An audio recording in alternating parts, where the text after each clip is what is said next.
दा प्रहलादा सासे अपोजिशननि सासे इउथ लिडार जानानै बिथाङा बायदि रोखोम मिटिं गायो स्पिच होयो। जोङो मिडियानि थ्रुयै बायदि रोखोमनि बिथांनि स्पिच होनायखौ जों नुनो मोनदों। जों दुखु मोनदों सासे इउथ लिडारा बेबायदि नेगेटिभ सेन्टेन्स बाहायनायखौ जों बिराद दुखु मोनदों। इउथ हिसाबै बिनि आइडियलजि फिलसफि थिंकिं स्टाइला पियर जानांगौ, पियर हार्ट जानांगौ। नेगेटिभ सेन्सआव बिथाङा बुंनो नाङा। बिथाङा जेसेबां हायो माने आइडल जानांगौ, इउथनि आइकन जानांगौ, आइडल जानांगौ। बिथाङानो जुदि इउथ लिडार जानानै जुदि नेगेटिभ खोथाफोरखौ बाहायबाय थायोब्ला जोंनि इउथ लिडारफ्रा मा जागोन बा इउथआव जाय इयुननि गथ'फ्रा मा जागोन। गथिखे आं खावलायगोन आदा प्रहलादा बिराद मोजां मानसि, स्पिचफुल पावार दं, बिराद बुंनो हानाय। हां लायालासिनो बिथाङा स्पिचखौ होनो हायो, खाथ'वालासिनो स्पिकिं पावारबो दङ। आं खावलायगोन आदा प्रहलादखौ जाहाथे बिथाङा नेगेटिभ माइन्डसेटखौ गारनानै पजिटिभ सेन्सआवहाय मेसियर पलिटिशियान बायदि बिथाङा जाहाथे स्पिचखौ होयो, बक्ताखौ होयो। आं बेखौ बिथांखौ खावलायगोन। माब्लाबा बिथाङा बर'नि जातीय संगठन बिएफफोर, बर' साहित्य सभानिफोर बायदि बायदि बर'नि माखासे दोलोफोरखौ बिथाङा गाग्लोबनाय बिदि नायोब्ला मा बुंगोन? आंथ' बेखौनो बुंगोन बिथाङा जाहाथे जोंनि बड'लेण्डआ मोनसे फिसा काउन्सिल, जों जब जब रायजो, जों जयैनो बिदा फंबाय अनलायनानै रायजोखौ जानांगौ। दा गावजों गाव जुदि बुख्रुबाय सुख्रुबाय जायोब्ला सिनियर लिडारफोरखौ जुदि नोङो बेबायदि बुङोब्ला नाख्रेबोबा दुखुनांथाव आरो। गिदिरफोरखौ सनमान होनांगौ।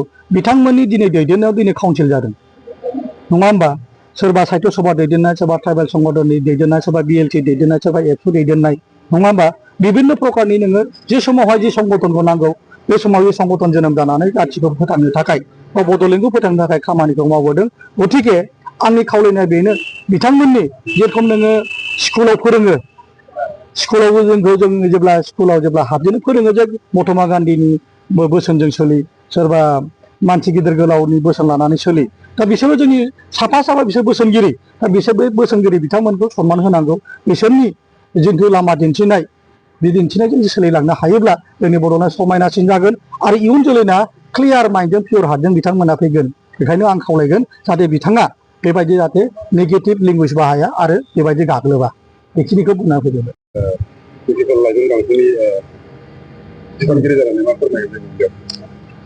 जोंनि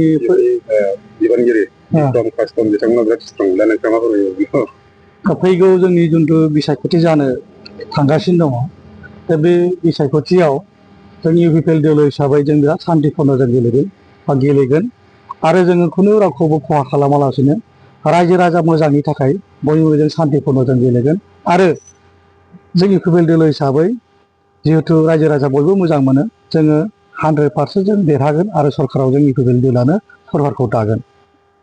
आरो बिथांमोननि जिथु कास्टमार बिक्रम दैमारिमोन बिथांमोना जिथु नाजाबाय थादों, बिथांमोननि नाजानाया फेलें जागोन। बिथांमोना जेसेबांखि नाजाया मानो इउपिपिएल दोलोखौ फेजेननो हानाय दानि परिस्थितियाव बा दानि समाव फेजेननो हानाय खुनु दल गैया बा खुनु पलिटिकेल हान्जा गैया जाय माने बे इउपिपिएल दोलोखौ फेजेननो हानाय सक्ति गैया दा। बिक्रम हिसाबै माब्लाबा इउपिपिएलनि माखासे दैदेनगिरिफोरखौ गाग्लोबनायखौ जों नुबाय थादों। मा फोरमायनो?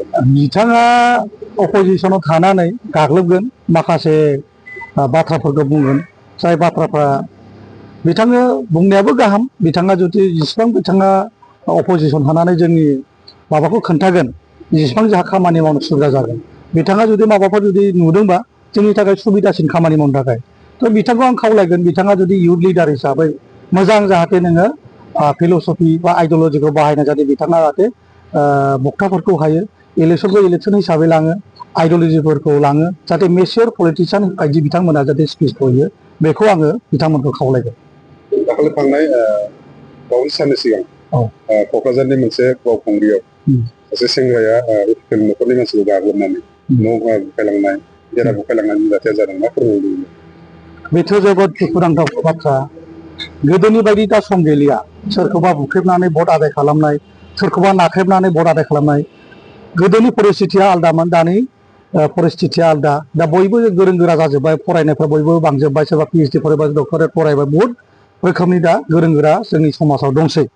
दा बैफोरबायदि नेहाथ आखुनि आखु जुदि दिन्थिबाय थायोब्ला समाजा मोजां मोननाय नङा आरो बिथांमोनखौनो समाजा जायगा होनाय नङा। गथिखे बिराद दुखुनांथाव बिथांमोना जेबायदि आखुखौ देखायनानै जुदि जोंनि इउपिपिएल दोलोनि सासे सोद्रोमाखौ गाग्लोबनाया जोबोद दुखुनांथाव बेबायदि बिथांमोना गाग्लोबनो नाङामोन आरो बेबायदि गाग्लोबनायाव बिथांमोना बहुद लस जागोन रायजो राजा बिथांमोनखौ बहुद नेवसिदों दुखुबो मोनदों बिथांमोन बेबायदि आखुखौ दोनथ'नाया गाहाम जिहेतु पलिटिक्सआ किं पलिटिक्स हिसाबै बिथांमोना गेलेनांगौ आरो बिदि गेलेजानायखौ जों लुबैयो बेबायदि आखुखौ नुयोबा बिपिएफ दोलोखौ फैबाय थानाय समावबो माबा मोनसे सोरखौ बुख्रुब बुफाय सुफाय बिदि खालामनानै भट बिगोन नामा होननानै रायजो राजाफ्रा साननाया दं आरोखि मा बुङो निस्सय रायजो राजाफ्रा सानदों जे गोदोनि जिबायदि परिस्थितिमोन जे भट होआबानो जेनेबा नोङो सोरखौबा बुनाय भट होआबानो सोरबा न'खरखौ गाग्लोबनाय बेबायदि परिस्थिति गैयै हिसाबै दानि रायजो राजाफ्रा दुखु मोनदों आरो निस्सय बिथांमोननो रायजो राजा भट होनाय नंलिया आरो बिथांमोननि बेबायदि आखु दिन्थिनायाव जोंहा साबसिनसो जादों दा इउपिपिएल दोलो हिसाबै साबसिन जादों आरो रायजो राजा बांसिन मदद होदों आरो लैहोर लैहोर ओंखारबोसिनदों बेबायदि आखु देखायोब्ला सरकार बिथिंनिफ्राय बा पुलिस बिफाननिफ्राय माबाफोर राहा लाजानो लुबैयो नामा दा बेथ'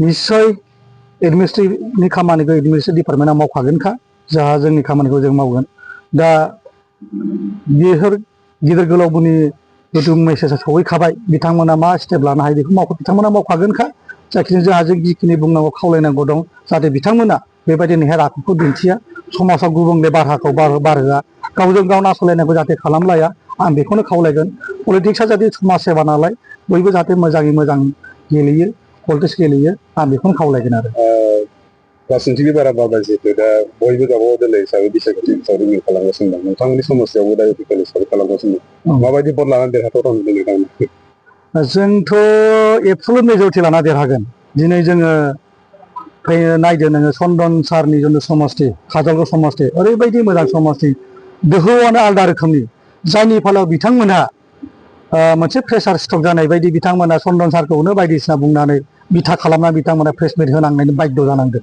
बे परिस्थितिखौ जों बुजिनांगोन जे दिनै जोङो इउपिपिएल दोलोआ बहुद गोजौआव जायनि थाखाय बिथांमोना मेल मिथिं खुङालासिनो मिडियानि थ्रुयै प्रेस मिट होनो गोनां जाना फैदों बिथांमोना बायदि रोखोमनि बाथ्राखौ बुंदों बेस गैया बा नोङो देरहानाय नङा 15 बोसोर सरकार खुंनानै बा 15 बोसोर नोङो केबिनेट मिनिस्टार जानानै बिथाङा दिनै मानो काउन्सिल गेलेनो नागिरखो काउन्सिल गेलेनाया मा जोंनि न'खरसो बियो जोंनि बड'लेण्डनि न'खर जाय न'खरखौ जोंनि आखाइजोंनो दादों सुजुदों बे न'खरखौ जों बोरै नेवसिनांगौ न'खरा जुदि मोजांबासो जों बाहेरायावबो मोजां खामानिखौ मावनो हागोन बाहाय सोरबा 15 बोसोर आसामनि केबिनेट मिनिस्टार जानानै दिनै काउन्सिल गेलेनो बाध्य जाबाय बेफोरबायदि बाथ्रा नङा बे जाबाय जोंनि न'खराव जोङो गेलेनाया जोंनि माबा जुदि बेयावनो जुदि चन्दन सार मोनानो काउन्सिलखौ बानायनानैबो जुदि बावनो जुदि इलेक्सन गेलेयाब्ला बेखौ मुगैनाय जाया होमबा मुगैनायसो जागोन गथिखे बेफोरबायदि बिसोरनि बुंनाय रावफ्रा बहुद माने सानस' हायै बिथांमोना जे साननो जन्थु